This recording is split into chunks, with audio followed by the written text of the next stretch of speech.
Dubaï n'est pas qu'une ville des rêves, c'est un carrefour international où des milliers d'entrepreneurs transforment leur vision en réalité. On dit souvent que Dubaï, c'est l'un des endroits au monde où tu peux démarrer à zéro et tout construire. Aujourd'hui, je vais à la rencontre d'un entrepreneur congolais installé à Dubaï depuis plus de 15 ans. Il s'appelle M. Chuchu Kabeya. Il a une entreprise d'exportation de marchandises vers le Congo. Il possède également 2 restaurants haut de gamme ici à Dubaï. Allons à sa rencontre.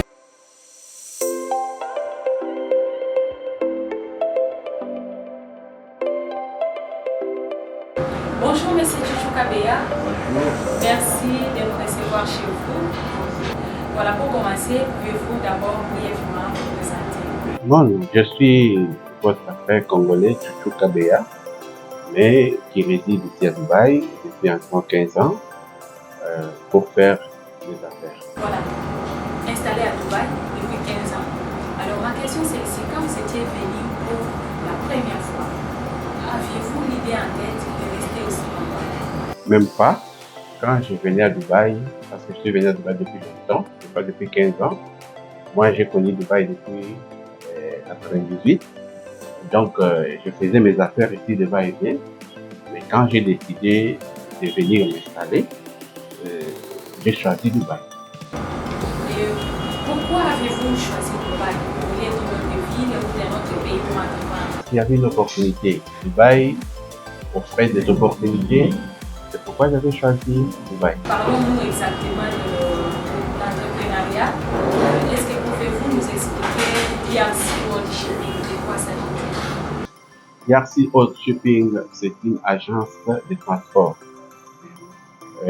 Là, nous travaillons comme des transporteurs.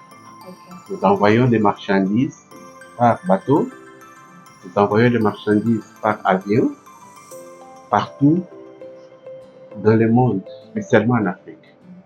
Et qu'est-ce que vous exportez exactement? Nous exportons souvent tout ce que les commerçants achètent et amènent chez nous, tout, que ce soit les véhicules, que ce soit les matériaux de construction, que ce soit le meuble et le lubrifiant, tout, on envoie. Voilà. Vous êtes également propriétaire de 2 restaurants africains ici à Dubaï, là où nous sommes d'ailleurs, le cadre est très beau.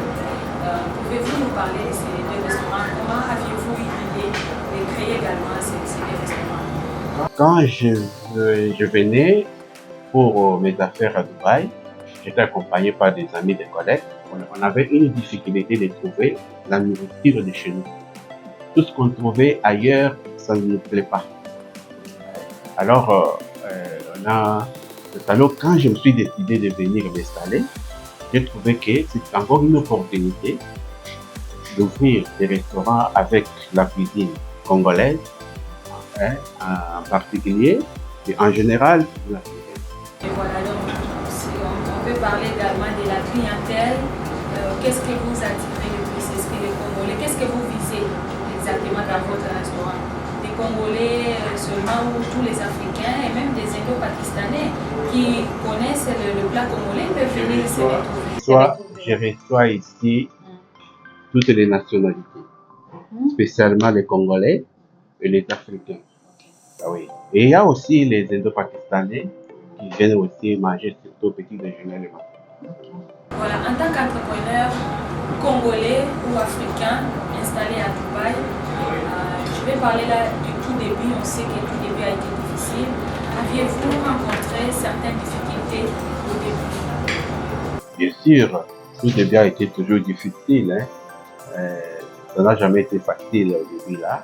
On est passé par beaucoup de preuves. Oui, il y a des fois tu envoies la marchandise comme ça qui se perd. Tu envoies les conteneurs comme ça. Des fois on bloque à la douane. Tantôt les clients même ne payent pas à temps. Et les conteneurs entrent dans le magasinage là-bas. Il y a des frais tout ça. Ce sont des problèmes qu'on a connus. Il y a même des voitures. Quand tu as chargé ici, c'est bien, mais arrivé là-bas, on s'est cassé. On a un peu des problèmes. Ce sont des difficultés qu'on a connues au fil du temps, mais qu'on a que vous avez arrangé, vous avez maîtrisé au fil du temps. Maintenant, là, on récolte c'est minime. Alors, on sait qu'on est dans une ville de milliers milliardaires, des multimillionnaires, des millionnaires. Alors, que visez-vous d'ici à court terme, moyen terme ou à long terme? Combien de millions? C'est se faire des fortunes. Nos besoins sont illimités. Alors, les montants que je vais... C'est-à-dire multimillionnaire ou milliardaire d'ici peu. On parlera de M. Chouchou, d'un milliardaire. Oui, parce que c'est ce que le chef Mohamed a dit. Il a dit que le Dubaï est fait pour les riches. Les riches et les célèbres. Quand tu n'as pas l'argent, rentre chez toi. Donc, quand toi tu vois quelqu'un qui reste à Dubaï, donc, là. On vous souhaite de bonne chance. Merci.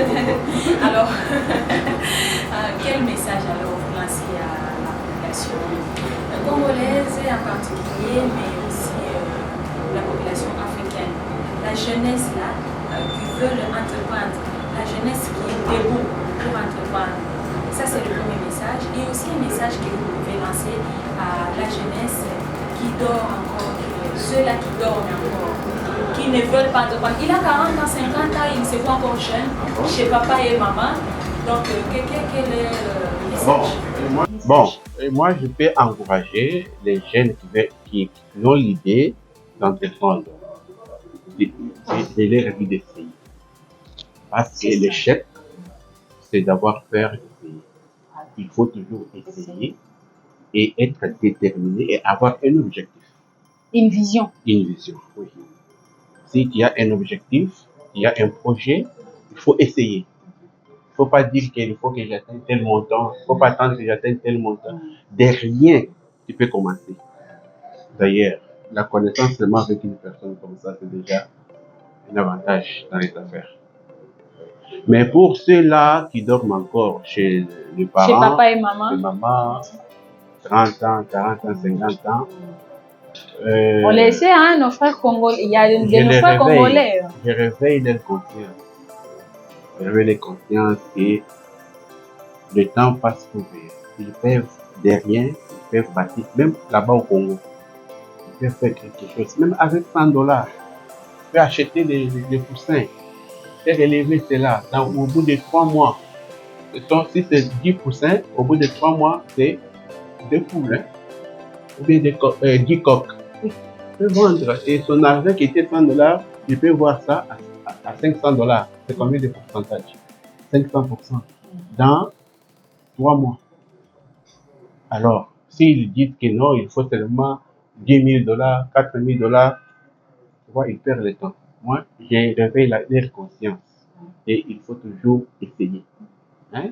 Il faut toujours avoir une vision. Même avec le peu. Même avec le peu, on peut essayer.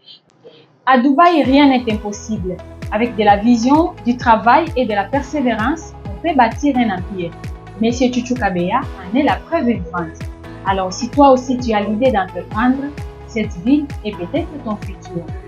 Merci de nous avoir suivis. Je vous donne rendez-vous à très bientôt. Mais surtout, n'hésitez pas à vous abonner sur cette chaîne, à liker, à partager mes vidéos et également à me laisser des commentaires. Merci et à très bientôt. Bye bye.